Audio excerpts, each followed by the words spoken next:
Imagine this. You've been taking lots of notes and you've been working very hard for a subject because you finally decided that you want a good score. But when your test results come out, not only are you not happy with your scores, but the kid next to you who doesn't even take any notes somehow remembers everything and aces the exam. So you feel like no matter how much effort you put in, there's always someone out there who's doing better than you, and they don't even put in as much work as you do. So everything seems unfair and life just sucks. If this sounds like you, then you need to hear what I'm about to say. When I was in year 10, I was walking to my biology class, right? But I was very tired because it was a Monday, and the night before I was gaming with friends or whatever. I only got around 4 hours of sleep. So when I got into the class, I was like, I don't have energy to actually study. I don't want to bring out my notes and do proper note taking because I simply didn't have energy. So I made a plan to myself. I thought to myself, what if I didn't have to take notes? What if I just sat down, listened to my teacher, and tried my best to be attentive? So that was what I did.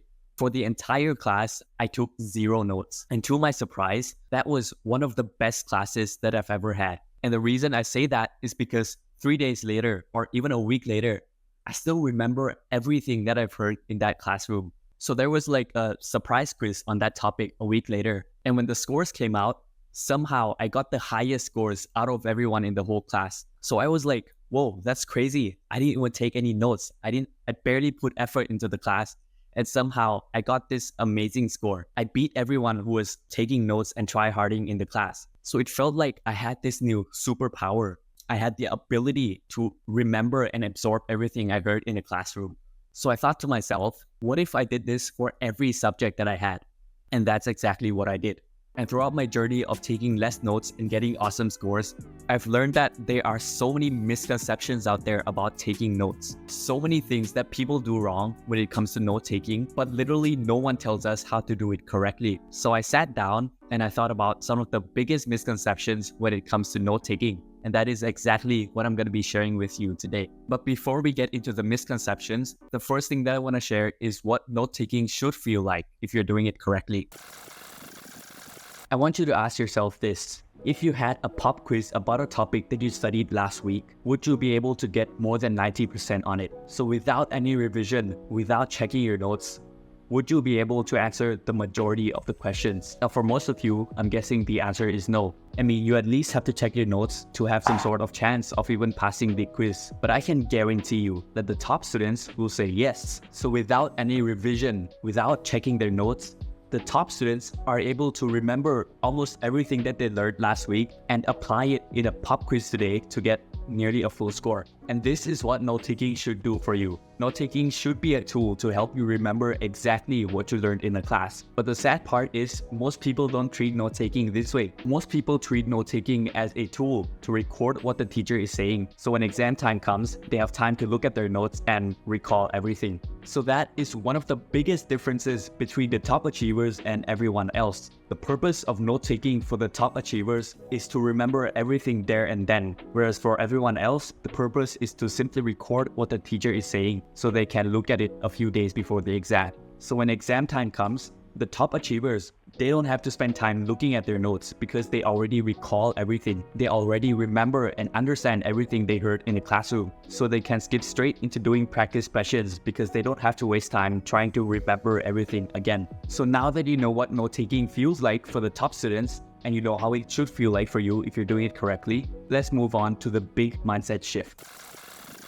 If you want to unlock this superpower of being able to remember everything you hear in a class, then the first thing you can do, the first step you can take is to have a very simple mindset shift. So instead of going into class with the objective of taking notes, which is what most people do, I want you to go into class with the objective of trying to understand and remember everything instead. So I want you to think of the first thing that you do when you sit down in your classroom. Most people will say that when they reach their class, they bring their notebook out, they bring their pencil, pen, highlighter out, and they get ready to take notes. And that is exactly what it means to go into class with the objective of taking notes. So all of those YouTube and TikTok you see out there about how to take pretty notes, I don't want to say that they're wrong, but if your objective is to remember everything and ace your exams, then they are not the way to go. If you have shifted your mindset then you will see that all of this stuff is just unnecessary. So instead of making note-taking your main mission inside the classroom, I want you to just sit down, lock eyes with the teacher, and listen to what they're actually saying. Try to understand what they're conveying to you, understand the logic behind it. Just sit down and be attentive in class. I'm not saying that you must not take notes. If things are getting too much for you and you feel like you just can't remember everything, then of course you can take notes. But the big thing is you shouldn't make it your priority. This will feel very uncomfortable in the beginning because it feels unnatural to go into class and not take notes. It feels like you're skipping something or you're doing something wrong. But you just need to trust the process and try your best to have this mindset shift. Once you're able to fully shift your objective in class, you will see big changes and remarkable results. I want you to take a look at your notes right now. Like actually bring it out and look at your notes. It can be any subject. I want you to see how many unnecessary things there are in your notes. I want you to find the sentences that can be shortened down into words, or the paragraphs that can be shortened down into one little picture, or even pages that can be shortened down into a diagram. So I'm going to tell you right now that you don't need 80% of what you write. Just think about it. If you have 20 pages of notes and your exam is tomorrow, then does it really help you if you read through your notes one by one? I don't think so. I think it makes you feel even more overwhelmed because of the amount of notes that you have. And when you have a lot of notes, like over 10 pages for just a topic, then it's more like reading a textbook at that point. So anyways, this is my point. The next time you're in class, the next time you're about to write something down on your notebook, just think to yourself, do I really need to write this down? Is it something that is common sense? Am I writing it down just for the sake of writing? Just for the sake of recording what the teacher is saying? So once you've really thought long and hard about what you're about to write down, you will be able to reduce the amount of notes that you take massively. But before I continue this video, please consider subscribing to my channel because we're trying to reach 500 subscribers as fast as we can. It would really help me out if you subscribe, and I would appreciate it a lot. So there's something called the 80-20 rule, and it says that 80% of your work leads to 20% of results. And on the other hand, 20% of work leads to 80% of results. So the next time you're in class, I want you to find that 20% of notes that would lead to 80% of results.